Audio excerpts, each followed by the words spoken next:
Padre, amado Señor, gracias por tu palabra.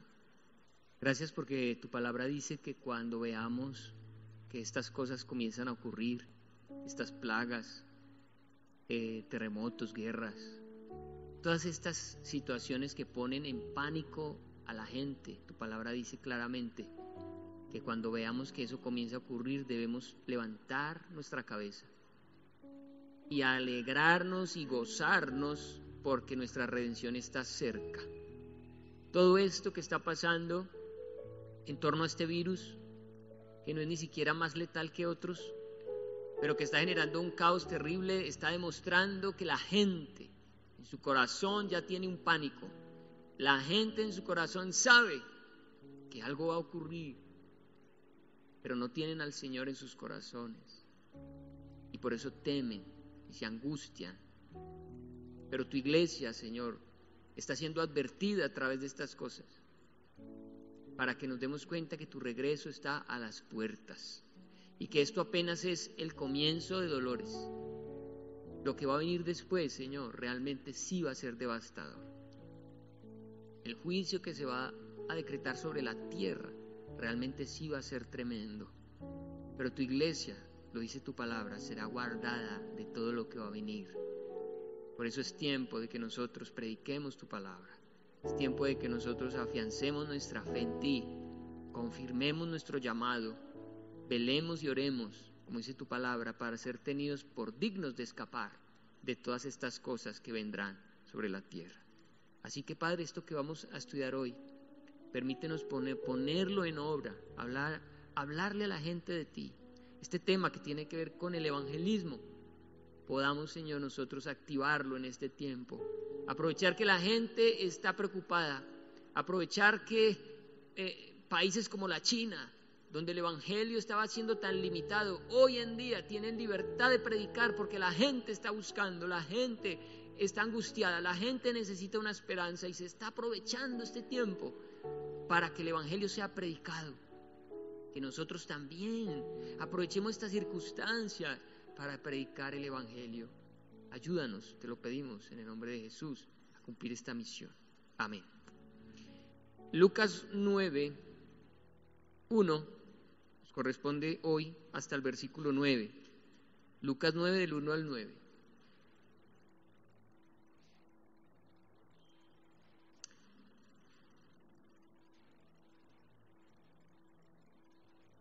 Antes de que usted lea, por favor, antes de que lea el versículo 1 de Lucas 9, párese ahí en su Biblia, ponga una señal y vaya a Mateo 10.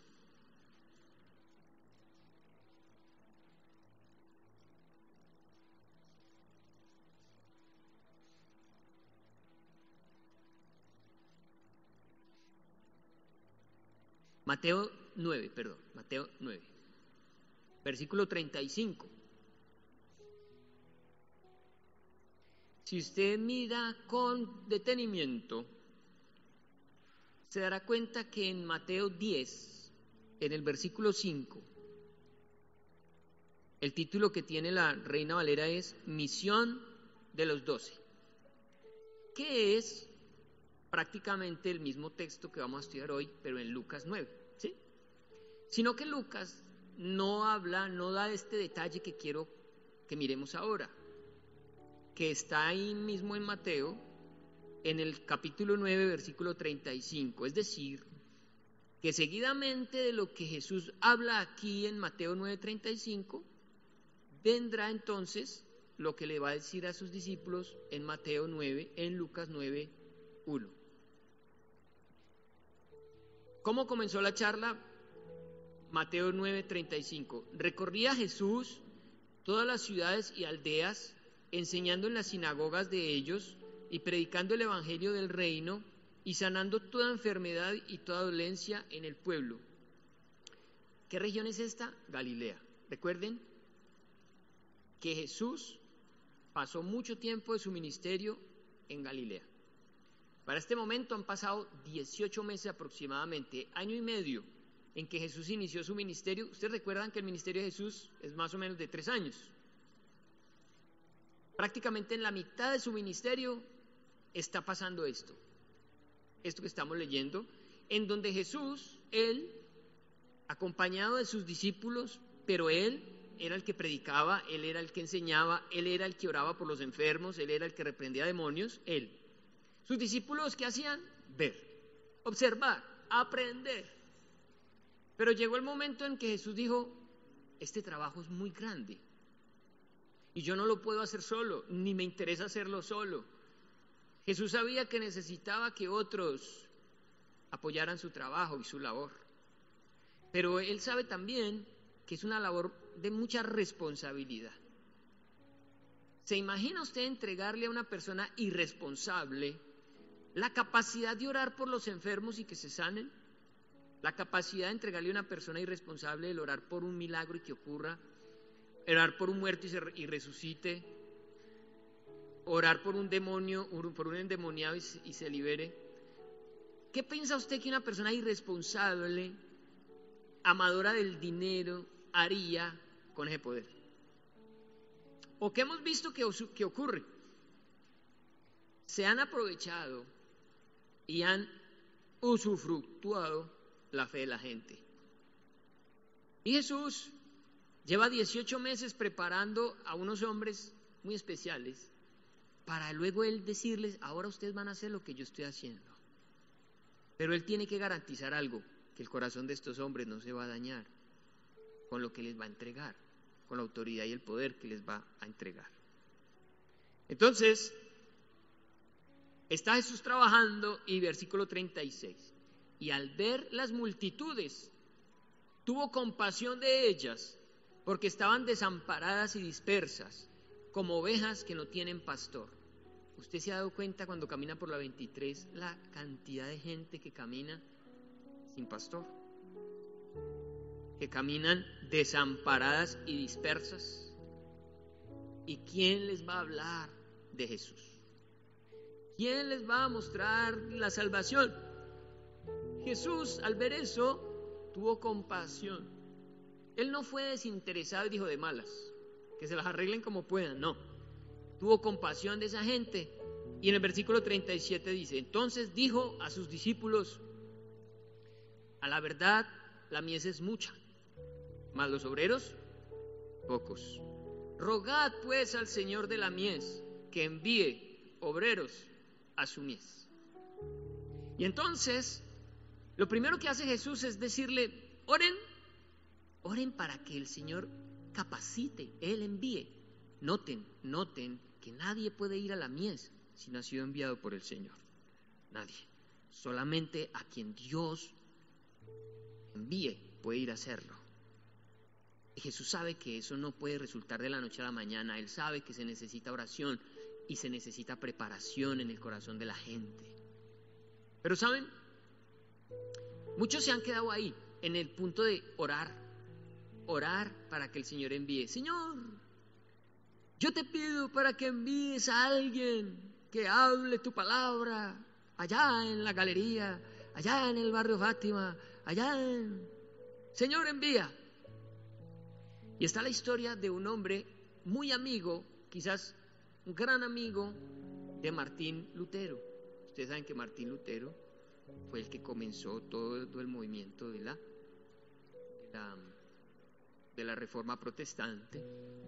Entonces Martín Lutero convino con su amigo, su amigo le dijo, usted va a ir a la gente y va a ir a llevar ese mensaje que el Señor le entregó. Y yo voy a estar aquí orando por usted, respaldándolo en oración. Ambos eran monjes.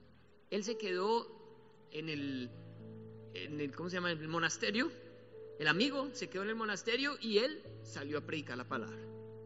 Pero una noche, inquieto por su amigo Martín Lutero, este hombre ora y en su oración ve un campo inmenso y a un solo hombre recorriendo ese campo, y de repente hay como un acercamiento al rostro de esa persona y él se da cuenta que es Martín Lutero. Y el Señor lo lleva a entender y a comprender que está bien que ore por su amigo que está llevando el mensaje, pero que haría más si acompañara su oración yendo él también. Entonces habla con Martín Lutero y le cuenta, le dice, no está bien que yo me quede aquí encerrado mientras usted hace el trabajo afuera, yo voy a ir con usted. ¿Saben? Dice la Biblia que el Señor da el querer como el hacer. El Señor va a poner en el corazón la necesidad de predicar la palabra. ¿La pondrá en todos? No lo sé. No lo sé si en todos. Pero sí sé que a quien le coloque esa carga, ese sentir, el Señor también le dará el cómo. No solo le va a dar el querer, sino también el hacer. Le va a dar la oportunidad. Le va a permitir la puerta, el acceso para ir a hacerlo, para ir a cumplir con esa obra. Lo primero es empezar a sentir carga por la gente. Si tú no tienes carga por la gente, en nada sirve que te metas a un curso de evangelismo o de misiones. No te va a servir de nada, porque el estudiar de evangelismo y de misiones no va a despertar en ti el deseo por ir. Porque eso lo da Dios, no lo da el estudio. Si tú has comenzado a sentir en tu corazón carga por los que no se pierden, el Señor también te va a abrir la puerta, y cuando te la abra, aprovéchala, cógela. En estos días vamos a ir a visitar un pueblo de Risaralda que se llama Quinchía. Allí se está levantando una obra misionera por todas las veredas, y la idea es que quienes de ustedes quieran, yo sé que no hay preparación, pero precisamente eso, queremos que empiecen a ir personas, que empiezan a sentir necesidad de predicar el evangelio. Queremos que vayan y se estén de jueves a domingo visitando veredas y predicando el evangelio en esa región. Seguramente estarán como observadores, pero será la oportunidad para que el Señor les capacite y pongan ustedes el fuego para que prediquen el evangelio, para que dejemos de estar en una actitud pasiva y comencemos a ir a donde están necesitando el evangelio. Así que próximamente les estaré diciendo para cuándo es, y ojalá puedan. Yo sé que hay muchas ocupaciones, yo sé que estudian, trabajan, hacen muchas cosas, pero es importante viajar desde el jueves, porque el trabajo empieza viernes, sábado y domingo en esas veredas.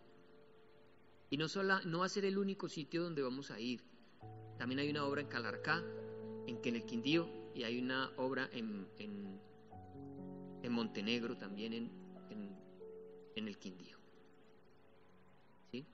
Nosotros estamos haciendo una obra en Chinchiná como iglesia, y otra en la Alta Suiza, y otra en Villa María. Se van a abrir puertas para evangelizar.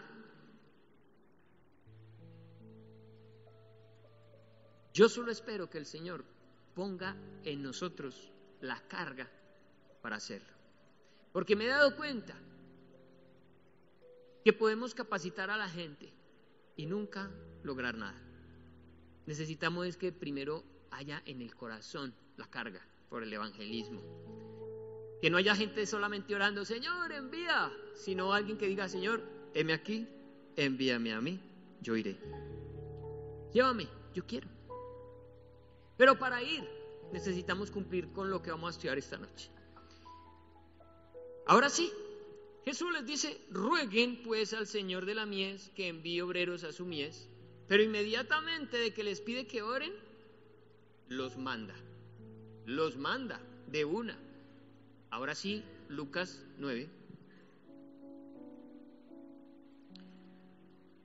versículo 1. Y habiendo reunido a sus 12 discípulos, les dio poder y autoridad sobre todos los demonios y para sanar enfermedades, y los envió a predicar el reino de Dios y a sanar a los enfermos. ¿A qué los envió? Eso tiene un orden. ¿A qué los envió? Primero, a predicar el reino de Dios. Segundo, a sanar a los enfermos.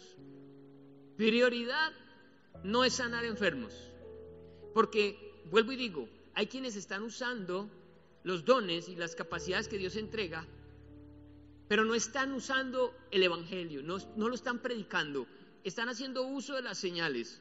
Pero ¿de qué sirve si nosotros llevamos a que la gente se sane de una enfermedad si no les hablamos del evangelio, si no les enseñamos la palabra del Señor?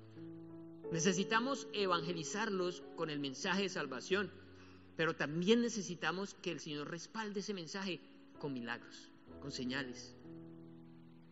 Y el Señor lo va a hacer, el Señor te va a respaldar, el Señor te va a dar la sabiduría para que prediques, pero también te va a respaldar cuando ores por la necesidad de alguien, porque el Señor también se interesa por las necesidades de las personas físicas. Él se interesa principalmente porque sean salvos, amén, es lo primero. Pero el Señor tiene compasión también del que padece dolor, del que padece necesidad, y la iglesia de Dios ha sido encomendada, autorizada para orar, para clamar, para hacer que Dios tenga favor con la gente y de esa manera respaldar su evangelio. Que la gente pueda decir, el Señor está en esto, el Señor está haciendo esta obra, el Señor me está tocando, el Señor me está transformando. Tiene que haber una manifestación del poder de la palabra de Dios. El apóstol Pablo en 1 Corintios capítulo 2, versículo 4, se lo leo. 1 Corintios 2.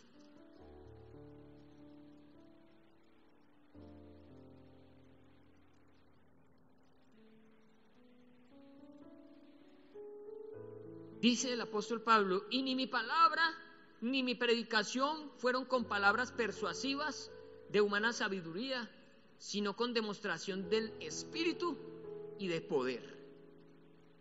Cuando tú predicas la palabra tal cual como ha sido enseñada, cuando eres fiel a la palabra, déjame decirte que el Espíritu Santo va a hacer presencia en ese momento y va a haber poder. Poder primero que todo para transformar esa vida.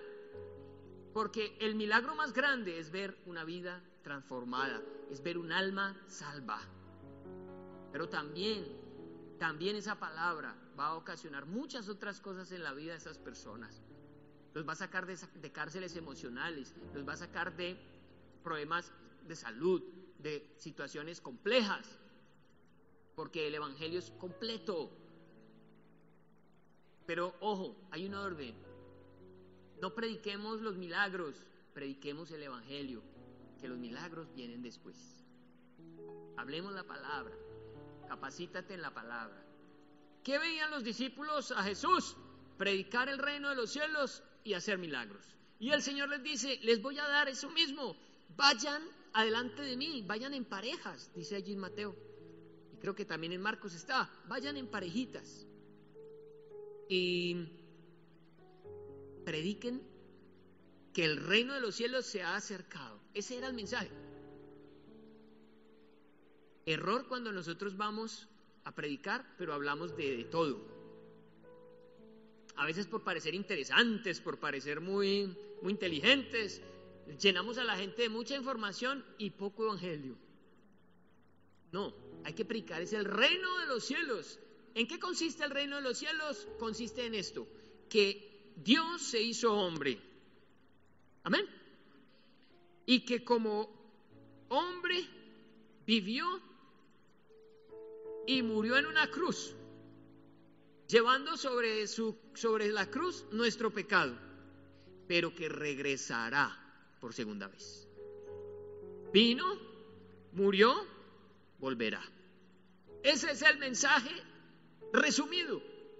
En eso consiste el reino de los cielos, que prediquemos que Él vino a establecer un reino espiritual, vino como hombre, predicó, sanó enfermos, pero ojo, murió en la cruz para que nuestros pecados fueran perdonados. Pero no se quedó en la tumba, resucitó y volverá. Va a volver, Él va a volver por su iglesia primero, y luego va a volver a gobernar el mundo para que todo el mundo conozca que Él es el Rey de Reyes y el Señor de Señores. Ese es el evangelio. Yo sé que de ahí para allá hay mucha tela que cortar, pero es el mensaje, es lo que tú tienes que predicar, es eso. No te enredes con otras cosas. No adornes el mensaje con otras cosas, filosofías, ideas, psicología, no. Predica la palabra, la palabra. Y el Señor fue muy claro. Los envió, ojo, a predicar el reino de Dios y a sanar a los enfermos. Es decir, a tener compasión y misericordia de la gente que padece. La iglesia no solamente predica el evangelio, la iglesia también se ocupa de ayudar a los necesitados. La iglesia se ocupa de visitar a los enfermos, la iglesia se ocupa de muchas otras cosas. Pero su principal objetivo es predicar el evangelio. Y les dijo, y aquí comienzan las características. Primero, comienza diciendo, reunido a sus 12 discípulos. Es decir, él no envió a nadie diferente que a estos 12. A él lo seguían multitudes, pero él no le entregó a las multitudes este llamado, solamente a un grupo pequeño, a un grupo que había sido instruido por él durante, para este momento, 18 meses, que dormían, se levantaban, comían, durante todo el día permanecían con él, lo veían hacer, lo veían actuar, lo veían pensar, ya habían adquirido mucho. Y a esos hombres los envía. ¿Ya eran perfectos? ¿Ya podían hacer el trabajo sin errores? No. Si ustedes analizan, todo el tiempo cometían errores, cometían problemas. Varias veces metieron la pata. Por allá peleaban por cuál era el mayor. Por allá Pedro lo niega. Cuando muere Cristo, se vuelven a sus trabajos comunes y corrientes, después de que lo habían dejado todo. En fin, no eran perfectos, pero sí estaban siendo tratados por el Señor como usted y yo. Entre nosotros habrá gente que ya está en condiciones de hacerlo, otros que sencillamente no. Empezando porque ni siquiera tienen el deseo de hacerlo. Ni siquiera están preocupados por predicar el evangelio. Y no porque les falte conocimiento, porque ustedes ven que el Señor sanó a un endemoniado y lo mandó a predicar de una vez. Y la mujer samaritana, ¿qué hizo? Fue y evangelizó al pueblo inmediatamente, pero era que en sus corazones ardía el deseo de predicar la palabra. En cambio, hay gente en la iglesia que puede llevar 15, 20 años y no tener ningún interés en predicar la palabra. Es más, a nadie le han hablado de Jesús. Nadie sabe que son cristianos y no les importa. Pero hay otra gente que sí tiene esa carga y dice, no, yo no puedo vivir la vida así nomás. Yo necesito hacer algo más. Entiendo que necesito predicar la palabra. Bueno, a esas personas Dios las llama y les dice, vengan ustedes, los voy a volver pescadores de hombres. Ustedes van a pasar tiempo conmigo, los voy a capacitar primero y los voy a enviar. Y así fue. A estos 12, pero cuando los envía, les pone unas condiciones difíciles. Porque si a usted lo envían, usted le dice, bueno, Señor, listo, yo voy. ¿Dónde está el carro? ¿Dónde está la maleta? ¿Dónde está cuando uno viaja le dan ¿dónde están los viáticos? Porque tengo que volver con algo de allá, tengo que traerle a mi esposa siquiera un souvenir, ¿cierto? Llega el Señor, los llama y les dice, listos, vamos a ir. Váyanse aquí así. Anoten. No tomen nada para el camino. No lleven nada, lo primero. No lleven nada. ¿Quién de ustedes se iría tranquilo? No lleve nada. Ni bordón. ¿Usted sabe qué es un bordón? Es un bastón. Bastón que en ese tiempo servía pues para caminar por terrenos difíciles, para espantar animales, para defenderse de pronto de otra persona que lo quiera herir, para apoyarse. El bordón en nuestro caso significa, porque pues nosotros aquí no necesitamos bordón para andar por las calles, pues, a no ser que tengamos algún problema en la pierna, pero generalmente no usamos bordón. Pero el bordón es todo aquello en lo que uno se apoya. El bordón es eso en lo que usted confía. Entonces usted dice, listo, el Señor me está enviando a predicar. Siquiera estudié filosofía, siquiera estudié matemáticas, siquiera tengo una empresa porque donde voy a ir a predicar no puedo trabajar. Voy a dejar a esta gente trabajando por mí y que me consignen. ¿Y sabe qué hace el Señor? antesito de enviarlo, le quita todo en lo que usted se apoya. Él lo hace. El Señor va a garantizar de que usted realmente confíe en Él. ¿Quieres predicar el Evangelio? Sí, Señor. ¿Cuánto es el sueldo? Quiero sueldo de apóstol. Listo, le dice el Señor, listo. Su sueldo es lo que le den donde llegue, la comida que le den en el camino, y va a dormir donde le abran un rotico. ¿Cómo? ¿Y el hotel? Señor, ¿y el buffet? Olvídese que el Señor no lo va a llamar a usted a predicar el Evangelio con esas comodidades.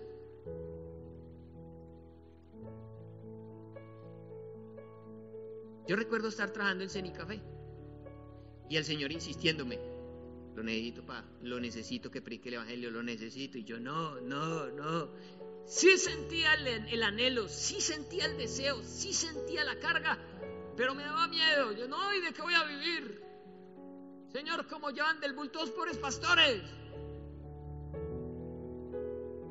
Y recuerdo muy bien al Señor hablándome de estos textos porque, ¿sabe qué hice yo? Algo que no recomiendo, pero yo lo hice. Yo le digo a la gente, no sea de los que abra la Biblia y donde caiga el dedo, hágalo. No.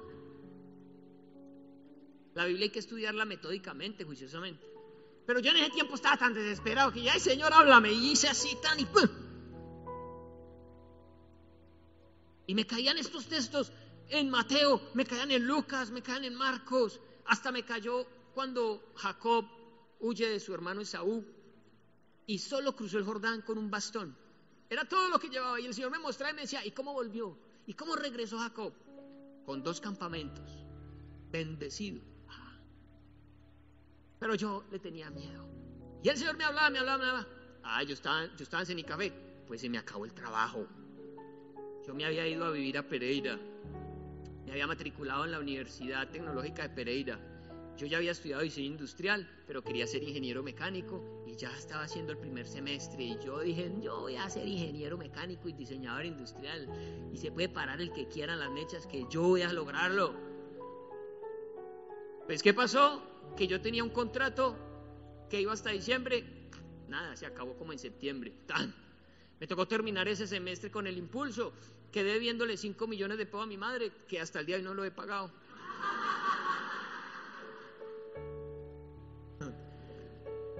Y me tocó volverme con el rabo entre las patas. Cuando empecé a trabajar aquí como copastor, me llamaron de Cenicafé ese mismo mes. ¿Qué hubo? Vea que ya llegó la plata, que aquí está su proyecto, que venga y trabaje, ¿qué tal? Y yo tuve que decir que no. Era mi sueño. Pero Dios quería enseñarme que no me tenía por qué apoyarme en cosas humanas. Y comencé a trabajar 5 años como copastor en esta iglesia sin recibir sueldo, solo lo que apareciera en el camino. Y en esos 5 años nació mi hijo Daniel, nació mi hija María José. Y yo a Daniel le vine a comprar el primer par de zapatos de mi plata a los 2 años y medio. Y yo le compré porque todo le llegaba, se lo daban. Y mi esposa me decía, este es el último pañal. Y yo decía, listo, me avisa para coger una maldetierruda de estas. Y yo le echo tijera y le hacemos un pañal. Yo dije, yo no me varo. Jamás de los jamases dañé una maldetierruda de estas. Siempre llegaba el pañal o la paca. Oiga, era impresionante. El Señor fue fiel esos 5 años. Hasta carro compré en esos 5 años sin trabajar en ninguna empresa, ni siquiera cuando estaba en Cenicafé. Ni siquiera en Cenicafé había comprado una moto de agencia y ahí la compré. Saqué una moto de agencia en ese tiempo. ¿Cómo? No sé. Pero el Señor era fiel. El Señor me insistió, me dijo, del paso que nada le va a hacer falta, hágale que yo estoy con usted. Y yo, ay, sáquele el cuerpo, y pero él se las ingenió y a la fuerza me metió. Y hasta el día de hoy, en serio, no me ha hecho falta nada. Ahora, no siempre se vive como esos 5 años al principio, ¿no? Porque más adelante el Señor les va a decir, listo, bueno, no me adelanto. Simplemente no se trata de que toda la vida se vive de la misma manera, no. Hay un tiempo en el que el Señor nos prepara para el camino. Nos hace el llamado, pero nos envía así. No lleve nada. El bordón, pase, venga para acá. Y el susto suyo, ¿y ahora de qué voy a vivir? ¿Y ahora de qué me sostengo? Si yo tenía esto, si yo confiaba en esto. Y en lo que tú te apoyas es lo primero que el Señor te va a quitar. Él no quiere que te apoyes en nada que no sea Él. Alguien que quiera predicar el Evangelio necesariamente tiene que saber que depende del Señor 100%.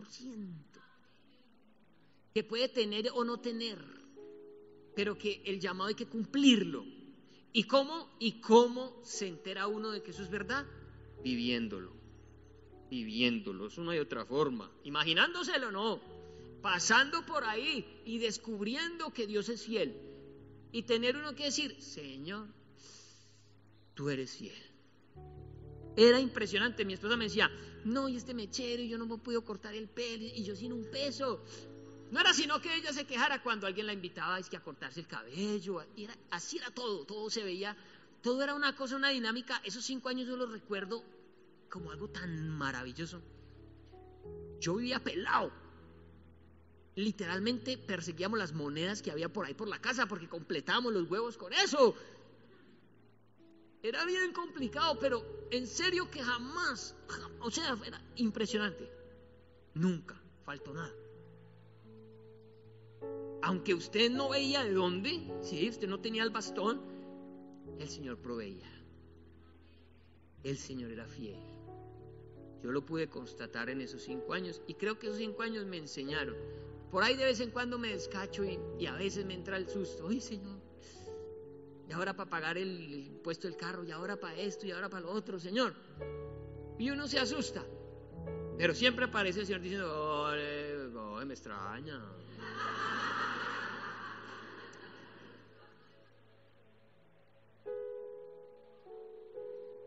¿Y sabe qué dice uno? ¿Uno sabe qué sabe uno? ¿Sabe qué sabe uno? Que uno ha sido infiel. Y cuando a uno le falta algo, uno voltea a ver a Dios y uno dice, no, si yo fui infiel en esto, yo creo que el Señor me va a quitar, me va a partir. Por eso dice la Biblia, aunque ustedes sean infieles, Él permanecerá fiel. Amén.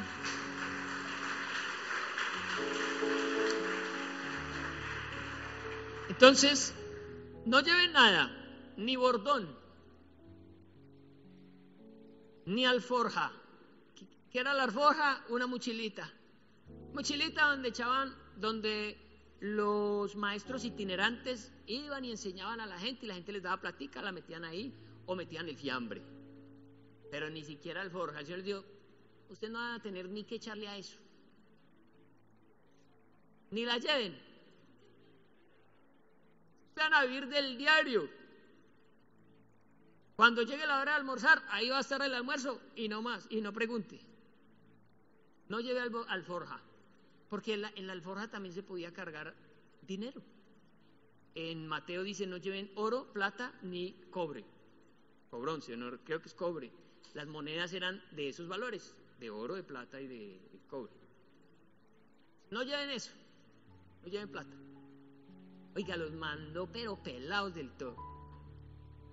Ni pan, ni dinero, ni llevéis 2 túnicas.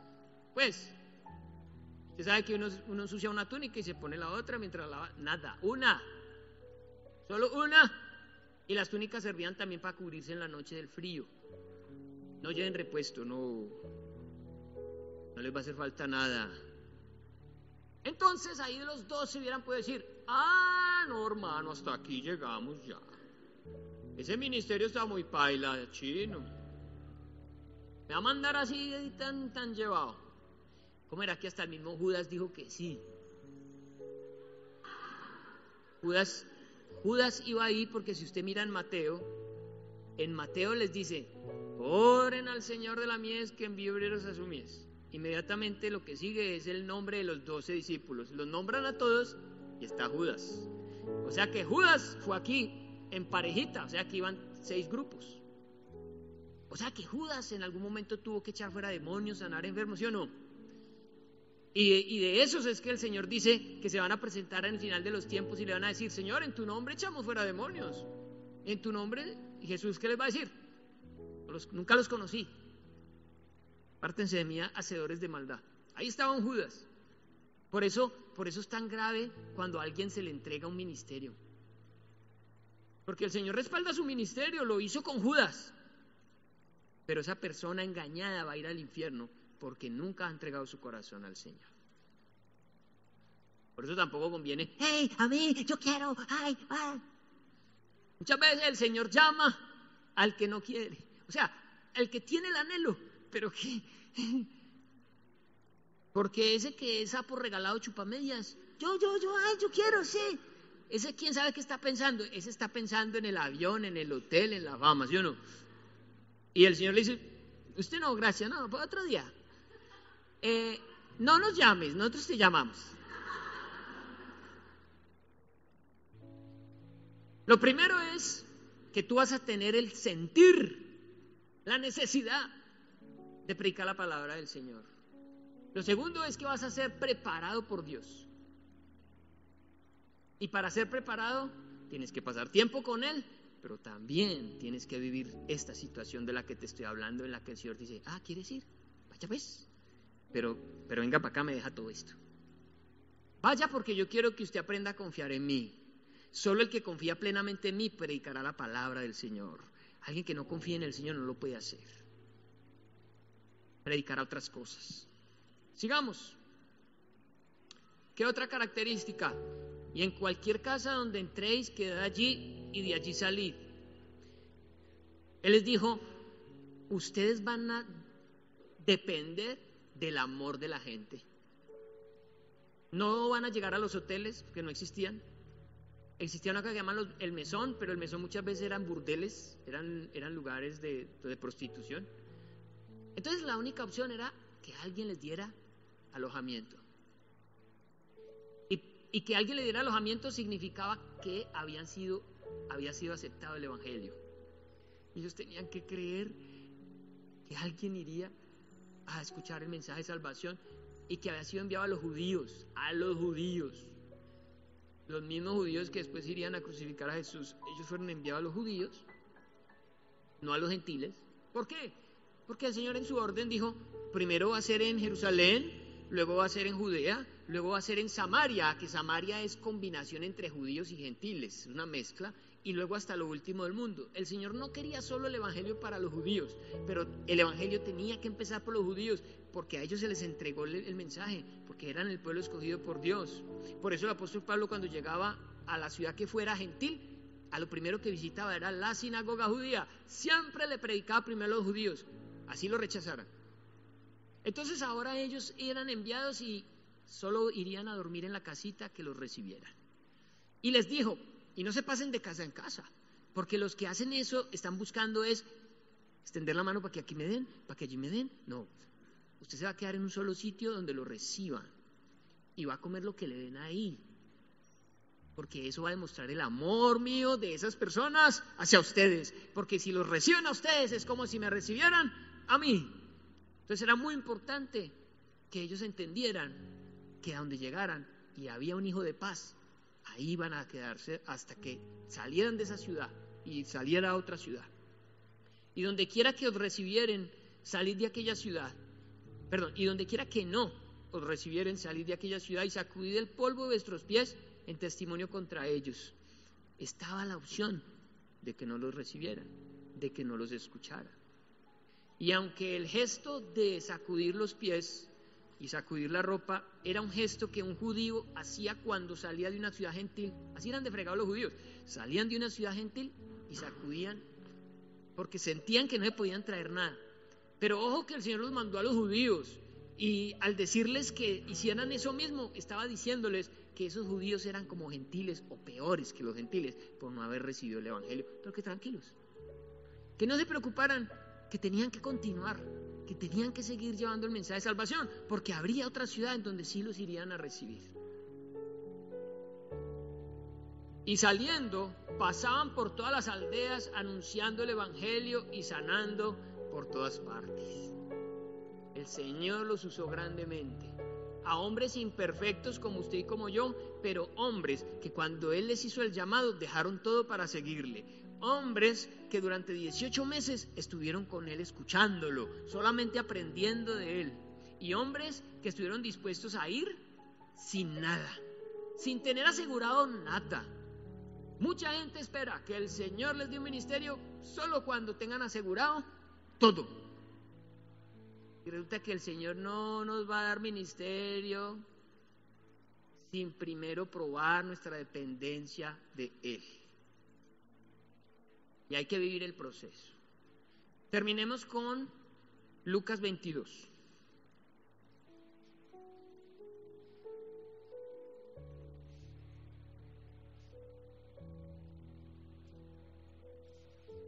Está la cena del Señor, la última cena, reunido con sus discípulos, haciendo un balance general. Ya cumplieron 3 años con Él, ya pasaron 3 años y Él se está despidiendo de ellos. Ya sabemos que Judas salió torcido. Para este momento Judas ya salió de la habitación y están los 11 nomás. Y Jesús les dice en el versículo 35, y a ellos dijo: cuando os envié sin bolsa, sin alforja y sin calzado, ¿os faltó algo? Ellos dijeron: nada. Amados, el Señor es fiel. Pero necesitas tener pasión por las almas. ¿Quieres servirle al Señor? ¿Quieres predicar el Evangelio? Necesitas amar lo que Dios ama, tener carga por los que se pierden. Segundo, necesitas confiar plenamente en Dios. No esperes a que Él te garantice todo para poder ir. Al contrario, cuando Él te envíe, muchas veces te va a enviar en el peor momento, cuando menos hubieras querido. Y tercero, Él te abrirá la puerta para que le sirvas. No vayas sin ser enviado. ¿Cuánta gente abre iglesias locales, se ponen de pastores, de evangelistas, de profetas, sin que nadie los envíe? Qué chicharrón en el que se meten con el Señor. Tienen que ser enviados. Debe haber autoridad sobre la vida de esa persona. No puede ser una rueda suelta. Dios, Jesús los envió. Él, vayan, yo los envío. Usted puede tener muchas ganas de predicar, y por ahí mucha gente dice: yo quiero predicar, pero no quiero someterme a nadie, a ninguna denominación, a ninguna iglesia, porque es que los pastores son una boleta, porque es que las denominaciones esto, y todo lo juzgan y todo lo critican y nada les parece, y nadie está a la altura de ellos tienen que estar solos. El Señor no va con gente así.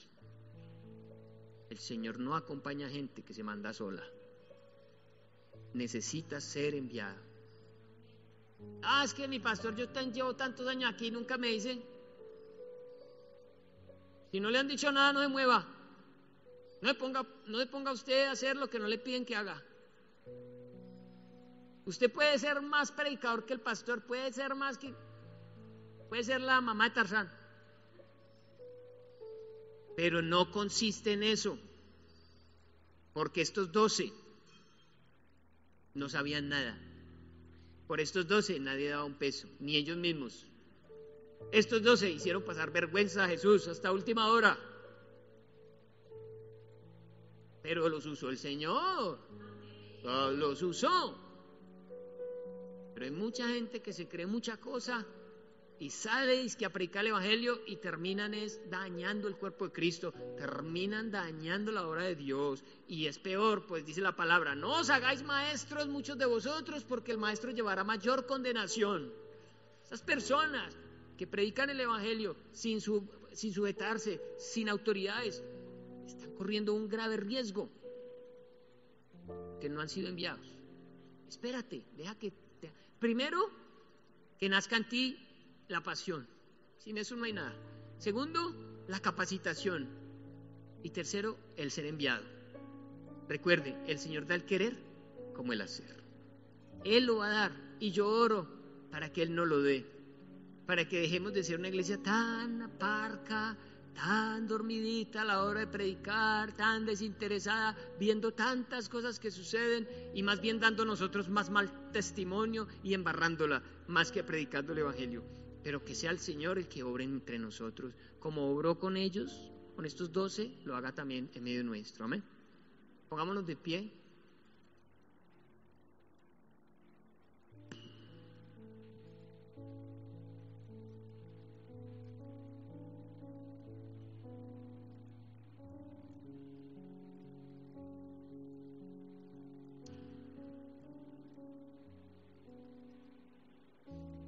Si usted es de los que va a orar para que el Señor envíe obreros a su mies, acuérdese, no vaya a ser que sea usted el que el Señor envíe.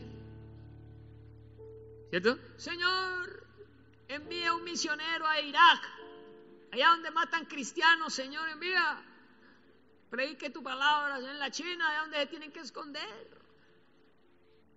Y el Señor, sí, si quiera, papito, porque lo tenía pensado usted.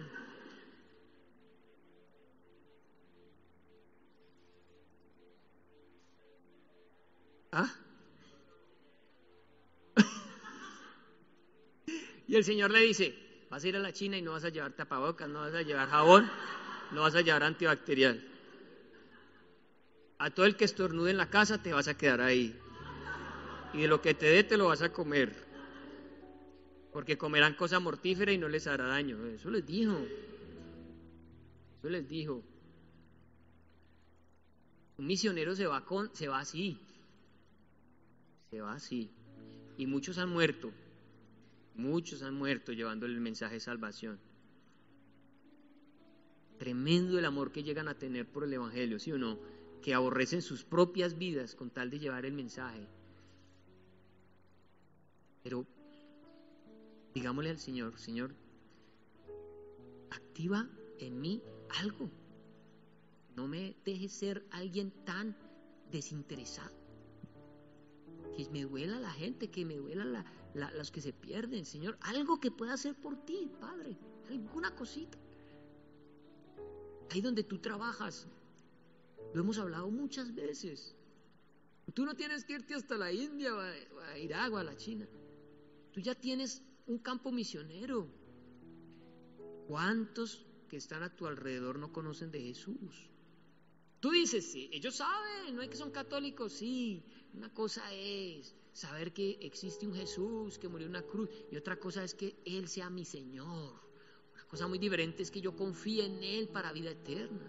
Eso es lo que tú tienes que hablarle a las personas. Aquí en medio nuestro Jesús no es desconocido. Todo el mundo sabe quién es Jesús, pero no todos viven para Él. No todos le han entregado su vida a Cristo. Eso es lo que nosotros necesitamos hablar. Decirle a las personas, entrégale tu vida a Cristo, vive para Él, Él murió por ti, Él perdonó tus pecados, tú eres libre, tú eres salvo, recíbelo, camina con Él, vive para Él. Amados, por lo menos digámosle, Señor, inquiétame. Padre, tú das el querer, dame el querer. Quizás tú no tienes ni poquita de interés en predicarle a los vecinos, en predicarle a la señora de la tienda, al amigo. Dile, Señor, dame un poco de interés por los que no te conocen. El mundo está angustiado con esta cosa del coronavirus. Están demostrando tener un temor, un miedo, no te conocen. Padre, que yo pueda llevarles una palabra de confianza, que yo pueda hablarles de un Cristo vivo, que yo pueda hablarles de una vida eterna. La gente le tiene miedo a la muerte porque no saben para dónde van. Claro, es normal morir y no saber si soy condenado, si hay vida después de la muerte. qué terrible angustia ver que la muerte está llegando y no saber y no haber definido mi eternidad. Pero ahí estás tú, que les puedes hablar y decirles: mira, estás a tiempo, tienes vida, recibe a Jesús, sé salvo, arrepiéntete. Comienza por arrepentirte, comienza por reconocer que necesitas la sangre de Cristo, la que Él derramó en la cruz, que tú la necesitas. El arrepentimiento es lo primero y luego la fe en Jesús. Padre, sácanos de la comodidad y de estar tan desinteresados en este tema.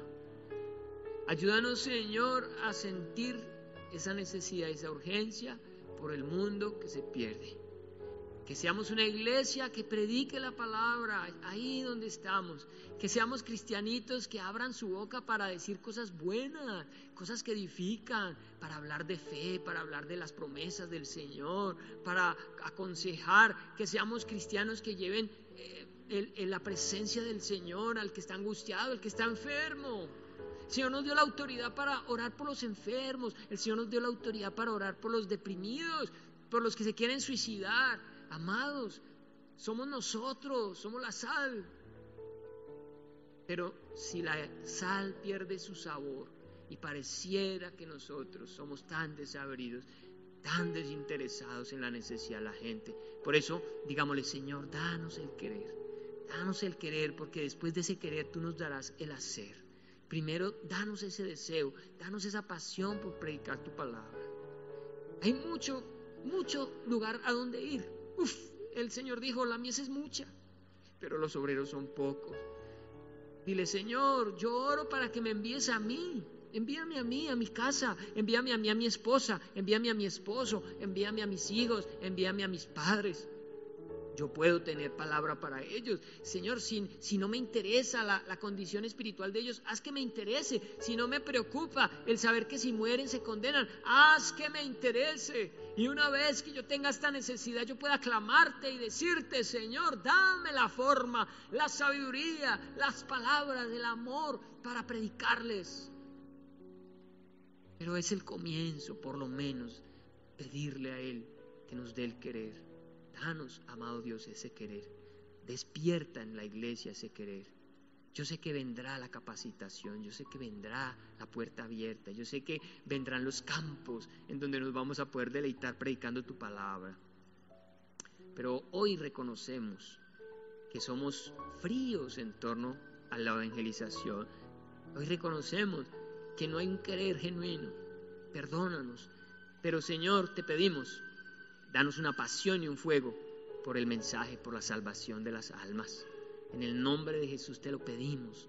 Transforma la iglesia, el corazón de la iglesia, en una iglesia evangelizadora, en una iglesia que predique tu palabra. En el nombre de Jesús te lo pedimos, con acción de gracias. Amén y amén.